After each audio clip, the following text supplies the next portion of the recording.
Hey, what's up, guys? Keep your hands on 10 and 2 because we're here on episode 4 of 100 CCs. That's where we have 100 car chats. Today, we'll be talking about the Nissan 370Z within the affordable performance car range. That's cars that goes fast for under $100,000. So, without further ado, let's hit the B-roll. I can't handle this. Wasn't worth the risk. Brought us closer, much closer. Oh, to an end before we started it. Cold shoulder on this journey. Yeah, this journey filled with rules and obstacles. At least we know. Go, I won't go for too long. I can't believe I did you wrong. Alright, guys, welcome back. It's episode 4. Like I said, we're talking about the Nissan 370Zs. Today, he's going to talk more about them because he knows more about the Japanese domestic market and all of that. And I'll just be along to give in my comment. So, take it away. All right, so 370Z. It is a successor to the 350Z, the car we all loved and was in Fast and Furious Tokyo Drift, DK. But the 350Z was a great car, and the Nissan released a 370Z. So basically, 370Z comes in 6 models, right? So first, we'll start out with just the Coupe, right? The Coupe is actually really, really nice. So it starts out at $29,909 exact. That's the base price, no packages, nothing like that. Just straight up, that's the base price. So with this coupe model, with this just regular coupe 370Z, it comes with 3.7 liter V6 engine. The engine is at 332 horsepower with 270 foot-pounds of torque, right? So that little car's right. I believe around, what is it, 3,300 pounds or 3,000 pounds, something like that. It's like stupid light. And it comes in 2 transmission models. So it comes in a 6-speed manual and a 7-speed automatic. The only difference between these only 2 is maybe like the estimated gas mileage range. So the 6-speed manual, what the estimate on the Nissan estimates is 26 highway and then 18 city. With the 7-speed automatic, they do 26 highway still, but 19 city. With the new transmissions, they can just do better in the city. They come with standard 18-inch wheels, which I would say is plenty big for a car that small. And the cool part is they come with 225 in the front and 245 in the back. Which, fun fact, is 245 in the back is the same size tires this Challenger has in the back. Which has what? How much horsepower do those cars have again? These things have 332. And this has 485. So for an extra 100, wait, how much? 320? 332. So for an extra 150 horsepower, you get less grip. Yeah. Hey, but keep in mind, this less grip is fun as fuck, all right? So can you burn out a 370Z? Yeah. Never mind then. Yeah, you can burn them out.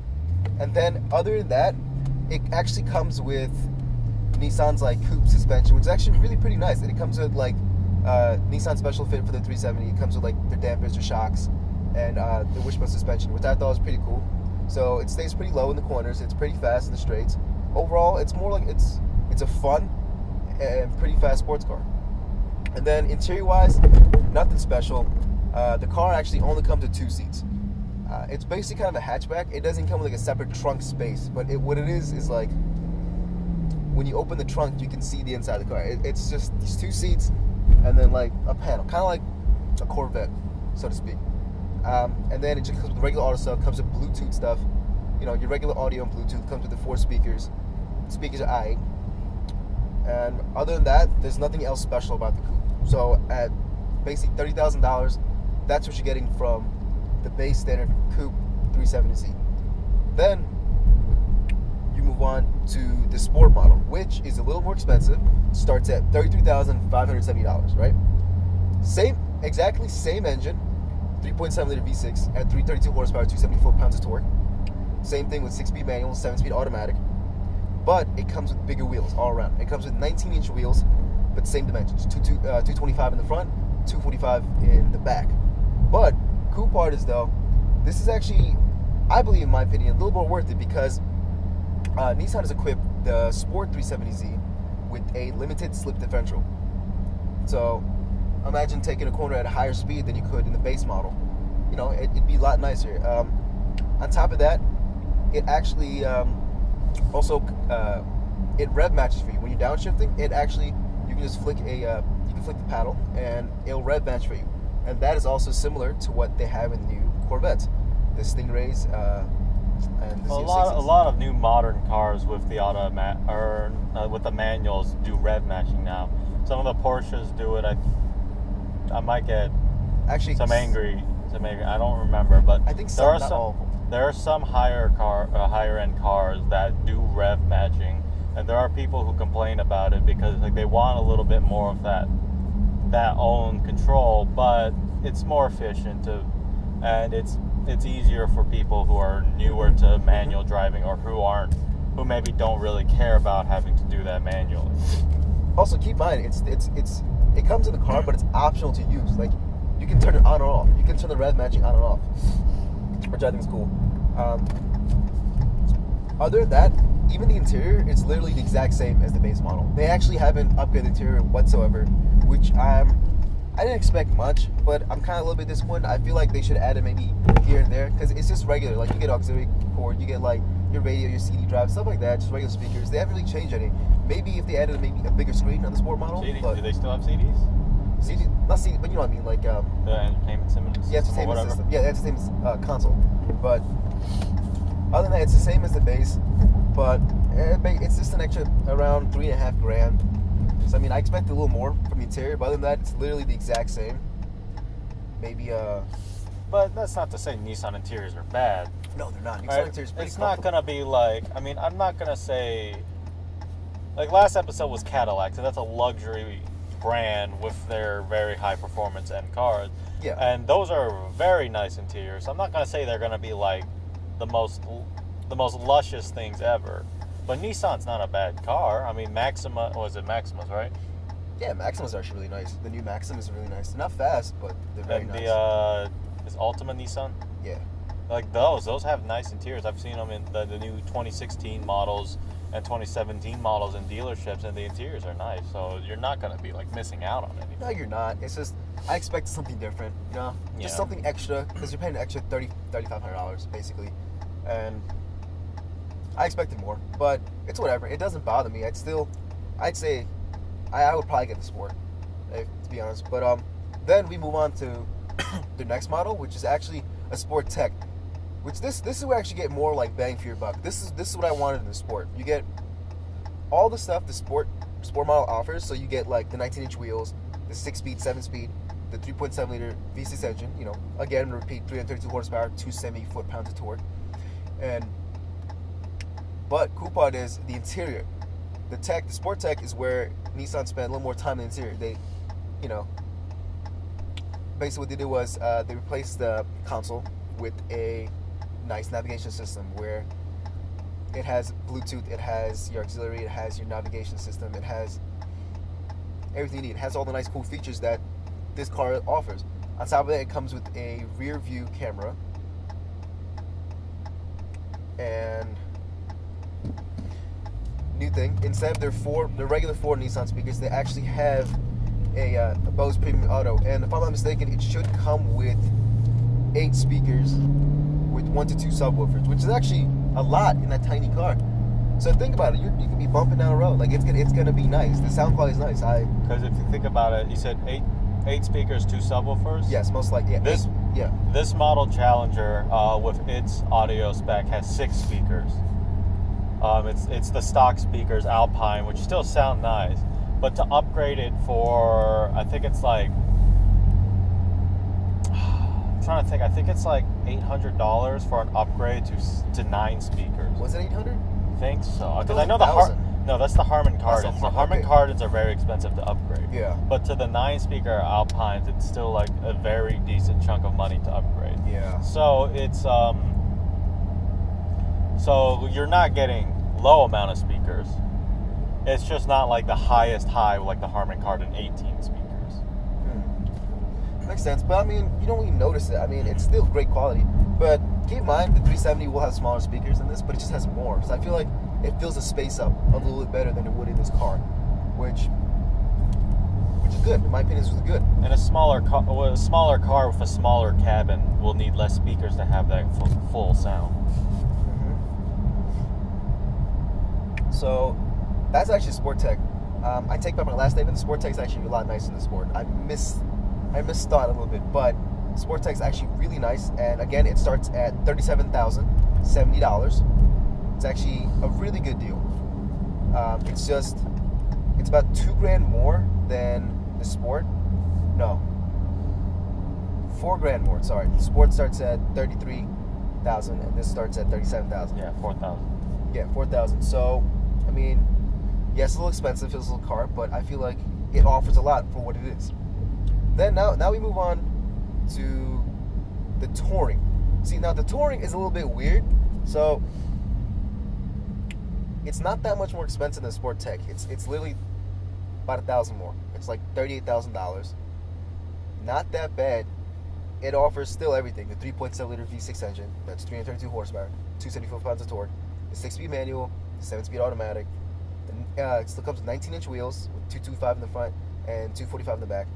With their with all the sports stuff, it comes with like the limit slip diff. It comes with it actually comes with now Nissan Sport brakes. So I'm not too familiar with the Nissan Sport brakes because the only really sporty brakes I know is on the GTRs, the big Brembos to keep on GTRs.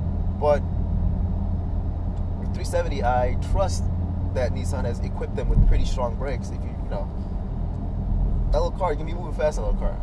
So I'm assuming you'd have pretty decent sized brakes on those cars. And the lighter the car, the less stopping power you need to actually stop it. Yeah.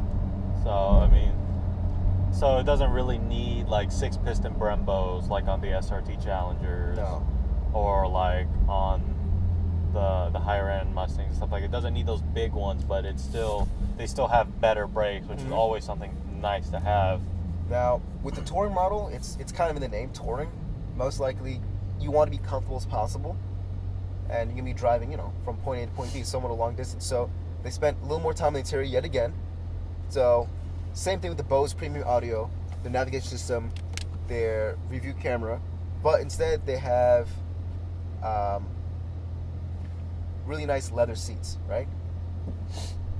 So comfortable big old leather seats that I feel are actually really, really adequate. They actually look really comfortable. I've never sat in those, but kind of want to. They kind of remind me of like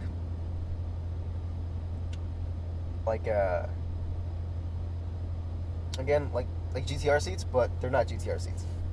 But other than that, the Touring doesn't really offer much to Sport Tech, and I don't really see why. And now, yeah, and like I'm thinking, there's not much big of a difference. I don't know why they put the Touring there, in my opinion, but I'm pretty sure they have people that actually like those kind of cars.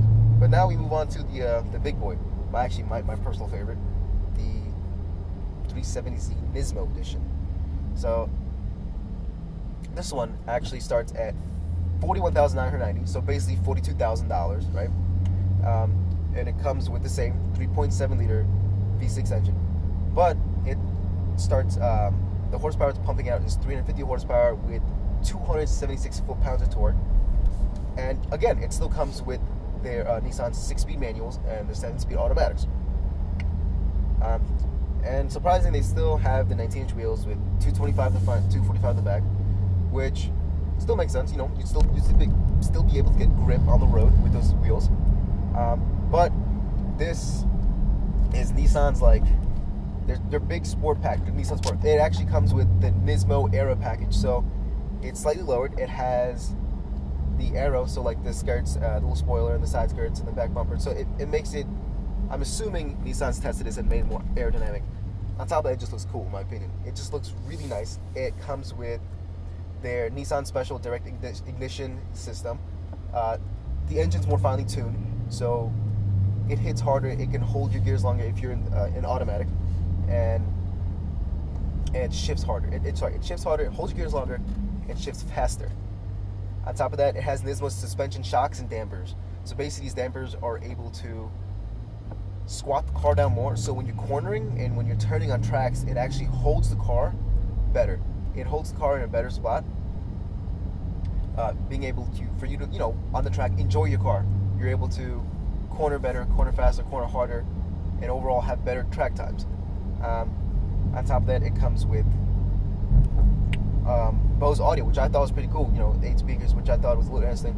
But that's all it comes with, is the nice Bose audio. Everything that, they took the navigation system out. They took out the review camera, you know, for weight reduction. They took out all that nice stuff that we had in Sport Tech and Touring, and just kept the speakers. Which kind of makes me think, why keep the speakers? If you're trying to save weight, why not just do the 4 speakers and, you know, just like basically empty it out? If that's your fast, like, track model, if that's your track model, why keep the speakers? That, I don't know, that keeps me pondering. But to some people, obviously, they want that speed, they want that nice Nismo package, but they don't like the interior. The interior is actually pretty, in my opinion, pretty shit, right?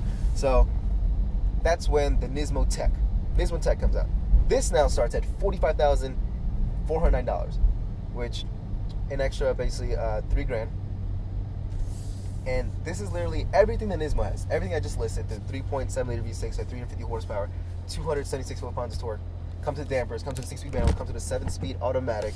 It comes with everything it has, but it's like the Sport Tech or the Touring model. It comes with a nice navigation system. It comes with the nice review camera. It comes with, obviously, the Bose with the 2 subwoofers and 8 speakers. It comes with the nice seats. So basically, you have that fast little track car, but it's real nice comfort. So you can get down in them seats, and it's really nice and comfortable. That being said, we have just arrived at our destination. So we'll pick this up in a second. Yeah, we'll pick this up. We'll see you guys. Okay, guys, we're back on the road, and let me go back where we left off. 388, we went over the base model, Coupe of 370Z, starts at $29,000. The Sport starts at $35,000. Sport Tech, $37,000. Touring, $38,000. The Nismo, $42,000. And then the Nismo Tech, which is $45,500. So these are the 6 models we just went over, the Nissan 370Z lineup. And I'd have to say that all of these models are actually really nice. Like, are they well priced? I would say no. In my opinion, I don't think they're well priced. What about you? Like, I think some of the models, they're a little high. Yeah, I think they're a little high for what they offer. But then again, they are still considered a sports car, so Nissan can ultimately just price them higher. Because you have to kind of think about their competition. With the 370, you have the BRZs and WRXs from Subaru. Toyota has their new Q86, I think is what it is. Yeah. Which is the FRS, right? Yeah, which used to be the Scion FRS. Yeah. And then they've also announced that they're bringing back the Supra and I forgot what the other one was. Supra and Celica? Was it Celica? No, not the Celica. There's another one they're bringing back that are like their sports cars. And so they're going to have a lot of tough competition that are going to be priced competitively, because they're in, like, historically they are priced competitively. So it's something that, so the pricing might be a little high, especially if they're not doing much to the engines and the interiors as it goes up. And if they're just adding more tech options, which that costs money, but for how much was the Nismo Tech? $45,500. And the engine is 3.6 liter V6 at 350 horsepower with 276 foot-pounds of torque. So a very small increase. Yeah. For that much money, I mean, you can get a Challenger SRT, you can get a Mustang GT50, you can get a Camaro 1SS. Actually, with the GT50, you can actually get a GT50, get majority of the packages, and still have money left over to upgrade the car. Mm-hmm. And again, you can get Camaro 5S. You could, for $45,000, you could break into Cadillac with some of their mid-range luxury vehicles. You can go abroad with BMW and get some of their you could slightly luxury vehicles. But so, do you have any final remarks?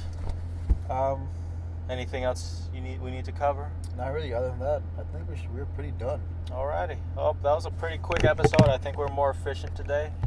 Yeah. You got to hear him talk some more, which is always great.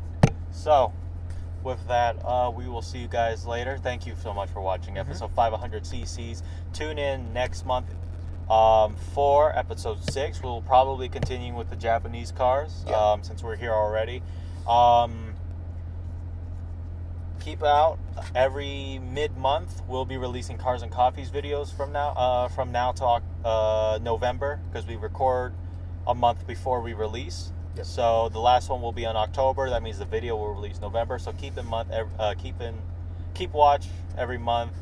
By the time we're recording this, Cars and Coffee April has occurred, and Cars and Coffee March video should have been out. So keep an eye out for the April video coming out in this month of May. Yes. So that might have been confusing, but whatever. So thank you guys so much for watching. We will see you guys in the next video.